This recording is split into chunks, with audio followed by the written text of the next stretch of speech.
To take control of your career. If you are looking to level up in your career, then you are in the right place. Today, we are joined by Kelly Hoey, networking expert and author of Build Your Dream Network, Forging Powerful Relationships in a Hyper-Connected World. She's also working on her second book, focusing on the unique networks women need for career success. She's a sought-after speaker and has been named one of the 100 most influential global leaders empowering women worldwide. So not bad for a former corporate lawyer. Kelly, thank you so much for joining us today. Lawyer who did really boring corporate stuff. So yeah, it's not bad at all. Well, wonderful. Well, let's go ahead and get to know you a little bit more. You took a pretty significant career detour somewhere along the way. So tell us about your career journey. Yeah, I started off as an attorney in Canada, moved to New York, continued to practice law, kind of got an itch to do something else, but I had a very narrow vision of what was possible with my skill set. So I moved into law firm management. I did that for 5.5 years. And it was when I was in that management role, particularly in a marketing and business development position, that I got involved with a global business network for women, but at the time was known as 85 Broads, which was tongue in cheek, play on words, because it was mostly women who had worked at Goldman Sachs, and Goldman Sachs' former headquarters was at 85 Broad Street.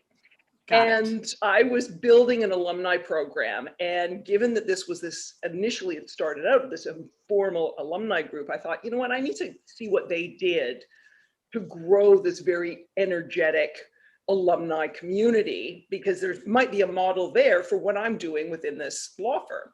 And it's when I got involved with that professional organization that just being involved and letting my skills shine and show and asking good questions brought me to the attention of the founder, Janet Hansen. And she called me one day. I guess I'd been a member, Lauren, probably 9 months at most. And Janet called me and said, I want to know about you. I want to know what you're doing. Tell me about yourself. And at the end of an hour-long phone call, she offered me a job that previously had never existed. And I became the first president of the global network. That opportunity really allowed me to see a bigger vision of what I could do and what I could be and where my skills could go. It was also, well, it was a sort of a risky move. It was also a safe one because I knew I had a really deep network in the legal community and the law firm management and professional development community. And if the thing with Janet hadn't worked out, I could go back to my old life and my old job. But it really provided me a springboard to see such a bigger picture of what I could do. Awesome. Well, I love it how someone saw something in you and then you were willing to take a leap. And I always talk to women about some of these decision moments where you make the best decision that you can at the time, and you can always change your mind, which you kind of gave yourself permission to also. But in this case, it worked out great and has created a whole new direction for your life, in fact. Yeah, well, that moment of trying to decide whether or not I would take this opportunity, because it was risky, because I was leaving a job and a paycheck for a role that was not defined, and I was getting paid with equity. So it was a really big, complete change from, some certainty, paycheck and benefits, to let's see what you can really do and how that will pay off. But when I was struggling with it, that's when a friend said to me, well, what's the worst that can happen? And I think as women, we often think the worst is, living under a bridge in a paper box or something like that, right? We envision like something really ridiculous, rather than saying, I have a known skill set and I have prioritized the networking within the career I am already in, that if I do this opportunity for the next year and it doesn't, pan out the way I want it to, like if I maintain my connections in my old job and my old network, well, I could circle back and, go back into one of those roles again. And that's played out because I have been contacted for those kinds of jobs over the years. But I think we need to remind ourselves of what is truly the worst case scenario. And if you are investing in your own career development, if you are routinely investing in the network within the industry you're in, I mean, your worst case scenario is going back to a job that you may not be completely satisfied in, but you know you can do. That's a great way to put it. And it's a great coaching question. It's one that I also speak to in my book, Take Control of Your Job Search, about when fear grips you in some of these moments. And it's a real reality check that a lot of times the worst case scenario you can plan for and put some safeguards in place as well. So thanks for bringing that to the forefront. So you took this opportunity focusing on networking with women, and that's one of the areas that you point out that there's some differences between how women network and men. So speak to that a little bit. Yeah, what really ends up happening, Lauren, is we end up with different network structures. Because I think often enough when we think, well, first of all, when we think networking, we think of the activity, the busy work of networking. I also think when we think about networking, we say men versus women, you know, again, we go to that activity and all of a sudden we're thinking, oh yeah, men go and golf, or, you know, they go to the sporting event, and women, you know, go to a spa day. And it's like, no, no, no. We end up with different network structures. Now, some of it is based on activity, or, you know, say communication preference, but women typically end up with a narrow, deep network. And this is where we've invested a lot of time to get to know people. And we also, it's a network that's actually been strengthened during the past year, or more than a year now, with the pandemic. And that's, you know, like, it also can be an expert network. Like, we know people in terms of what they're capable of, their expertise. We've got the people we can call on. Men's networks are typically a broad, shallow network as opposed to the narrow, deep network. And this is a network that cuts across, I'm going to say, industries, titles, sectors, but there's not the depth of knowing someone. Because you haven't spent the same amount of time. It's also a network that is typically built through, rather than through communication, it's built through activity. So you think the softball league or the bowling league or going to a sporting event or that sort of thing. And that's a network for all of us that has shrunk through the pandemic, because guess what? We haven't had activities. You know, it's kind of hard, you know, like, sort of that socially distance.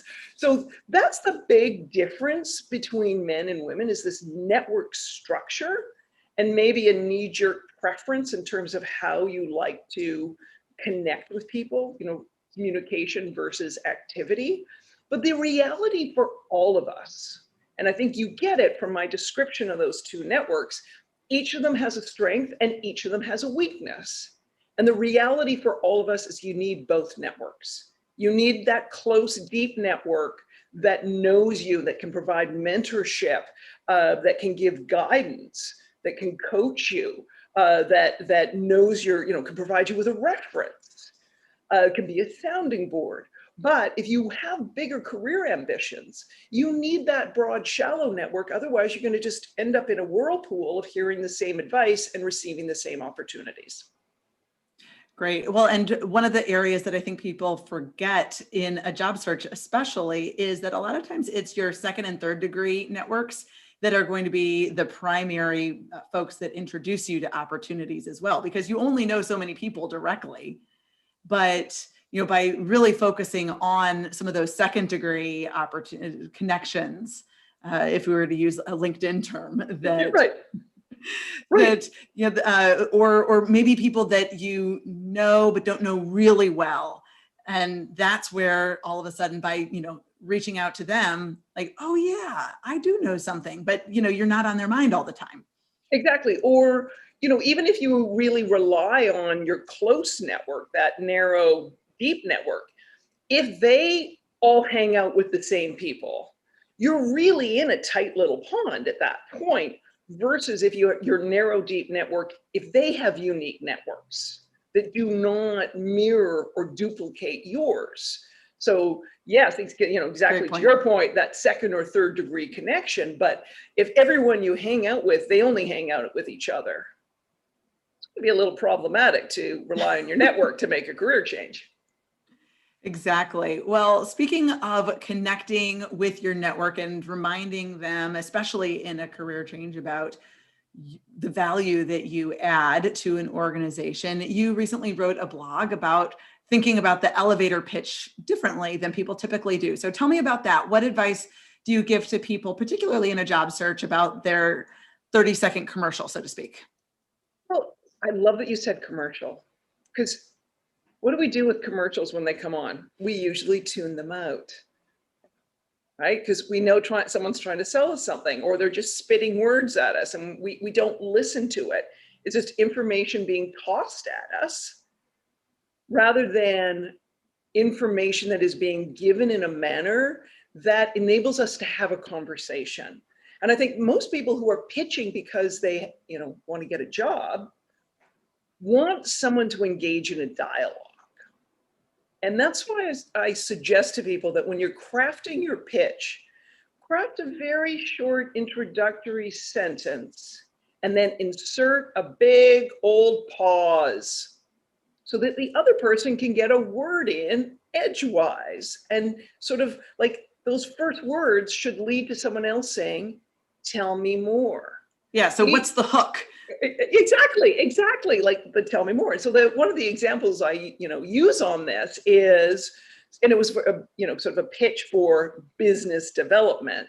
This lawyer, I'm like, "So what's your pitch?" And their marketing department of their firm had given them a template of here's, and so the pitch started off, "I'm a partner in the intellectual property group at blah blah blah," and I'm like, "Oh my Lord!" And so this was back pre-pandemic when the pitch was being crafted for the purposes of schmoozing at a industry function. And I thought, if I was at an industry event with you and you started telling me yourself this way, I would be doing a super big gulp with my drink and running to the bar to get away from you, rather than, I'm like, that first sentence, tell me what you do, right? Like, tell me, like, not how you do it, but what you do. And she thought about it for a minute and she said, "So if I said to you, 'Hi, I'm Kelly, who are you? What do you do?'" And she looked at me and she said, "I'm so-and-so. I open up new markets in the pharmaceutical industry."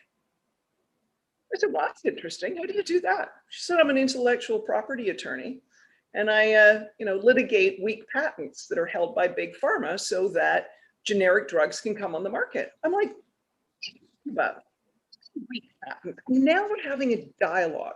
So in her mind, she had a rehearsed 30-second elevator pitch, but she'd broken it into chunks in terms of delivery so that she could have a conversation, which is really what you want to have.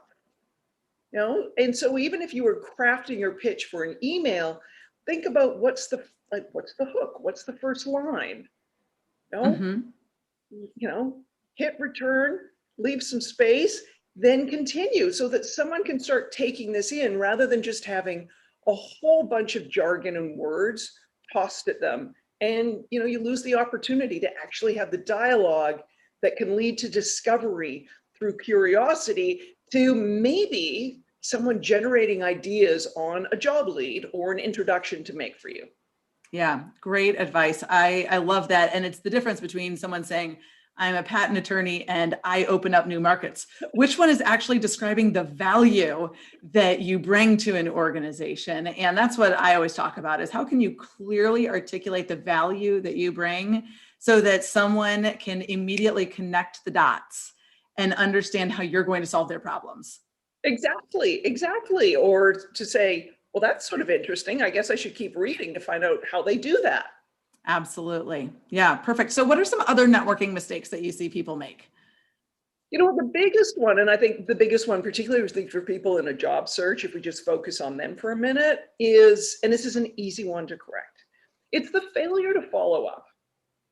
And by that, I mean not the common courtesy of someone emailing, say maybe you mentored someone, or gave someone some advice on their job search, or, made an introduction. Not the, "Hey, thank you, Lauren, for the 15 minutes, and I appreciate the suggestions you made to update my resume." Like, what happened after that? Did that updated resume lead to more job leads? Did it lead to more interviews? Like, keep people on that career journey, those people who have mentored you, coached you, advised you, because in the future, if you want to go back to them and ask for help again, they are going to be more likely to do that. Also, you're reaching out and sort of giving them those periodic, check-ins. They may come up with some other ideas for you and you haven't even asked. So Right. that to me is the biggest networking mistake that people make.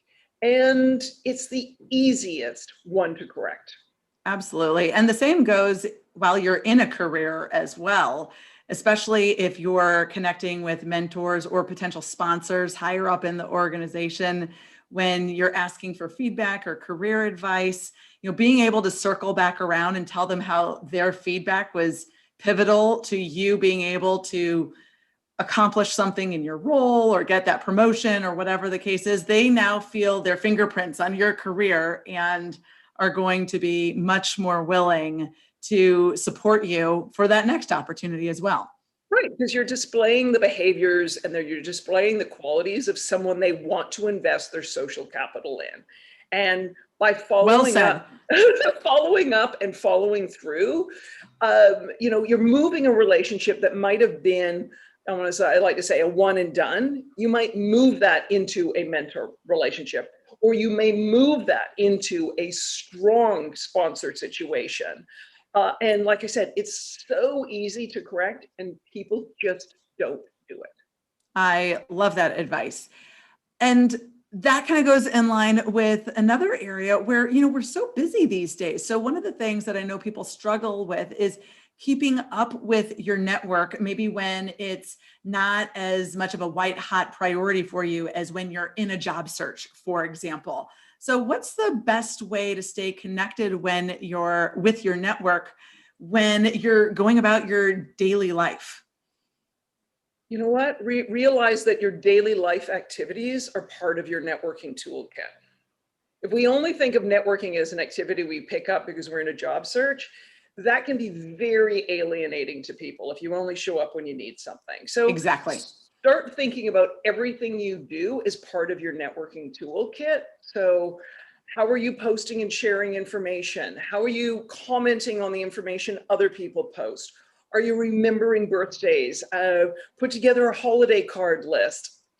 Think of the things and the ways that you can periodically, kind of reach out and connect with your network.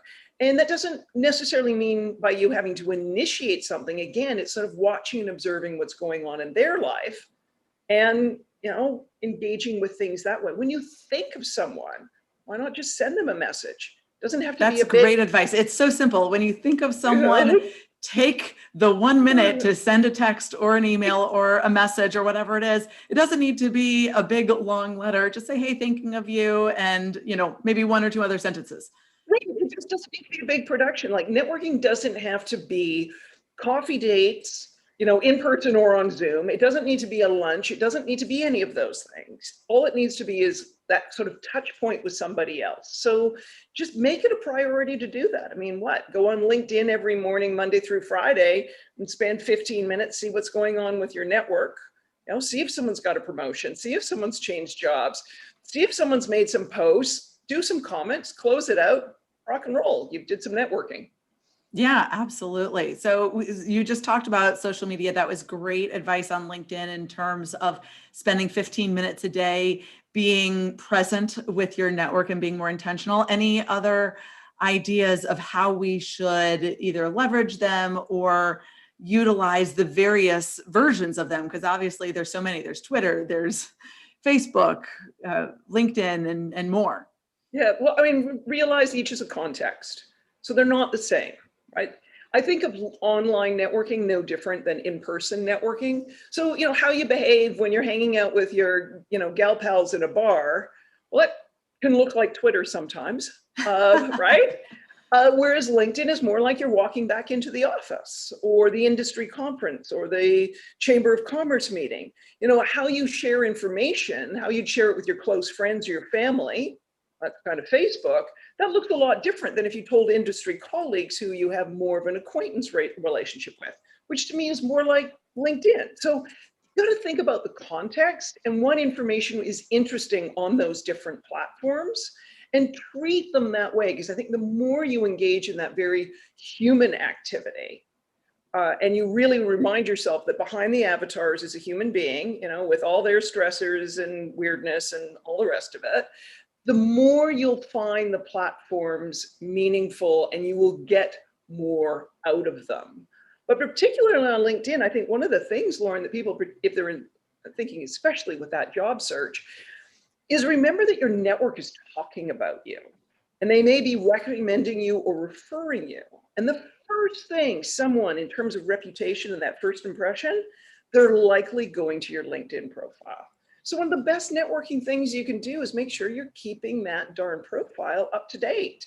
Because the worst thing is to have a conflict with that first impression. You want that first impression. If someone says, God, you got to work with, or you should think about hiring, like there's a reason, and that's really solid passive networking. All it's requiring you to do is maintain that social presence in a way that it reinforces the reputation of the good work that you're doing, or the strong work that you've done in the past, that other people want to refer you.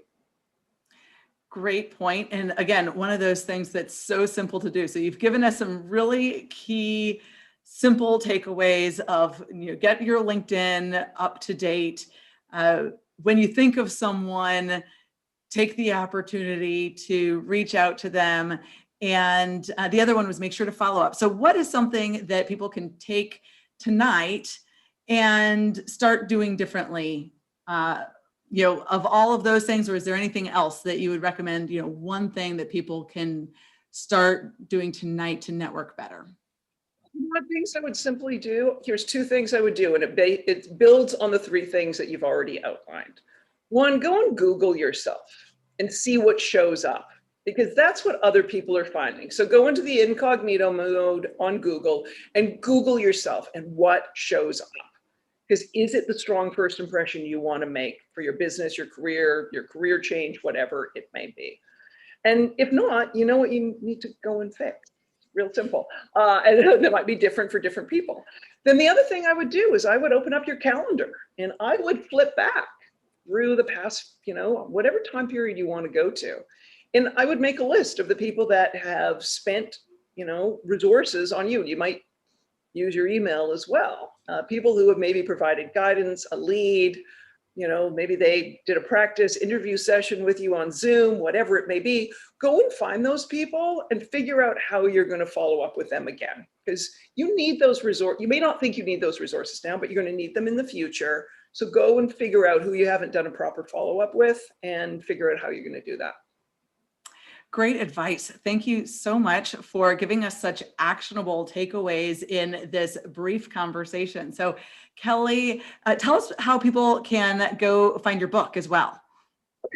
Fine. There it is, Build Your Dream Network. You know what? Bookshop.org if you want to support local bookstores, Amazon, I want to say Barnes and Noble, all the major publications or sort of booksellers have it. So you can find Build Your Dream Network any of those places, and it's an ebook. It's on Audible, all the formats.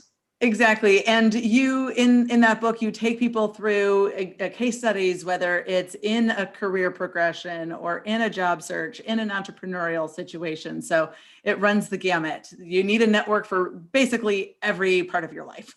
Right. Yeah. You network to get on the TED stage, where there's a case study in here. Networking to crowdfund or connect with investors in the startup community. There's a roadmap in here. So yeah, there's a whole lot of advice, and in practical, kind of digestible ways. People who have, I want to say, sort of use the Build Your Dream Network formula and achieve some outstanding results, and not people who started off with, I'm going to say, silver spoon in their mouth type networks. These people have built their networks over time and had great success. So thank you for asking where people could find my book. I appreciate that. Wonderful. Well, thank you so much for joining. It's been a pleasure speaking with you.